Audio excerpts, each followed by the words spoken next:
Welcome.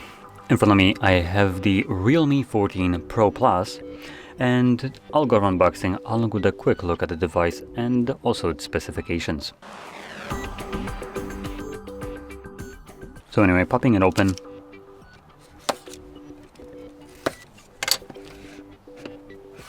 There we go.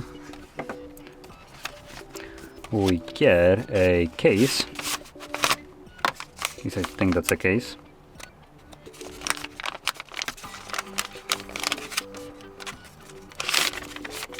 It's pretty neat. It's in a paper little baggie. Here's our grayish matte finish case. Love to see those. Some paperwork, some eject tool.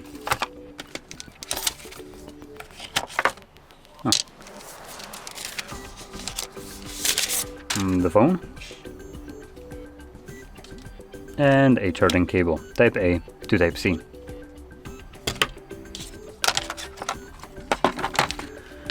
So that's everything that we have in the box now.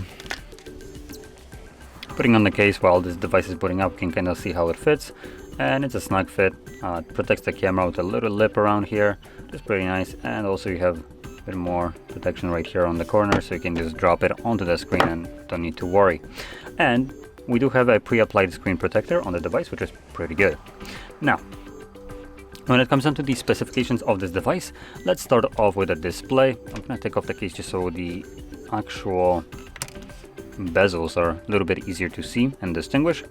So right here we are dealing with a 6.8 inch display with a resolution of 1272 by 2800.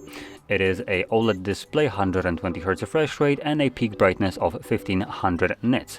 And it boasts about an 89% screen to body ratio with a pixel density of 450 pixels per inch, covered with the Corner Gorilla Glass 7i. So the display right here is pretty good. Now, if we flip it over to the back, we have what looks to be a triple camera setup, and these actually look like a solid camera setup, to be completely honest. So we have a 50 megapixel f1.8 aperture, 28mm wide lens. Then we get a 50 megapixel f2.7, 73mm periscope telephoto with a 3x optical zoom, and 8 megapixel f2.2 ultra wide.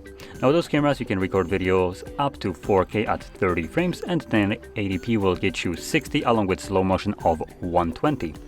And then at the front in this hole punch right here, we have a 32 megapixel wide sensor that does max 8K 30 and 1080p 30. So unfortunately it doesn't support 60 frames per second.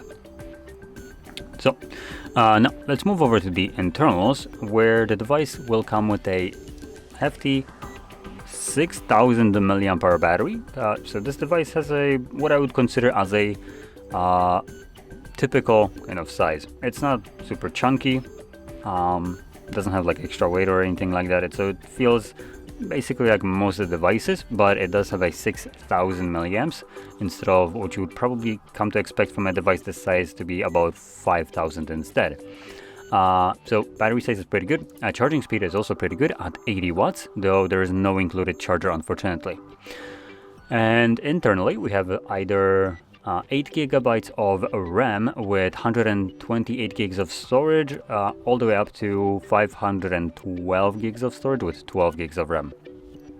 Now, for most people, I would probably recommend actually picking up the not the lowest end, which will come with 128 gigs of storage, but going for something that just has a little bit more, as 128 gigs for like videos, photos, applications, and anything else is, I think at this point, a little bit too low.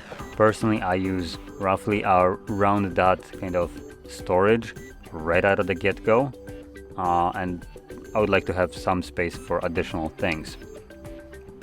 So I recommend checking that out. I guess higher storage if obviously you're interested in it, as the 128 is on the lower end. Now 8 gigabytes of RAM should be good enough. Most phones also do this kind of like RAM extensions where they convert some of the storage to RAM, so that will help you a bit more with the applications. But if you want, you can also pick up 256 with 12 gigs of RAM. Now Moving on to the last portion here, we have a processor which is the Snapdragon 7S Gen 3, so it's a very good processor that is in here, very fast, and it should get you through basically everything that you throw onto this device, with an exception of like very heavy gaming. So we're talking about, you know, like just having some very demanding titles and being maxed out. You probably won't be able to have them like run on the absolute highest settings. But like I said, that is just like a single caveat there for demanding gaming, and everything else should be just breezing through this. So last thing to mention is the price tag of this device, which I do need to convert or actually just check. So I have not actually done that before. So we're looking at a price of what is it going to be? $570, something along those lines, 570, give or take, and that also includes already tax, which I do want to point out, as most US prices do not include tax. So what I'm saying is always with tax. So it's a pretty decent price for what the device offers. It has a very fast charging speed at being 80 watts. It has a good display, being 120 Hz OLED display. The cameras also seem to be decent on paper, and you also get a case right here. So yeah, it's a pretty solid device for what you get to pay for. And I want to kind of point out this because we will have a new iPhone coming out soon, which costs more than this, and it's in general just crappier option no matter what you pick. So I just kind of throw shade at Apple.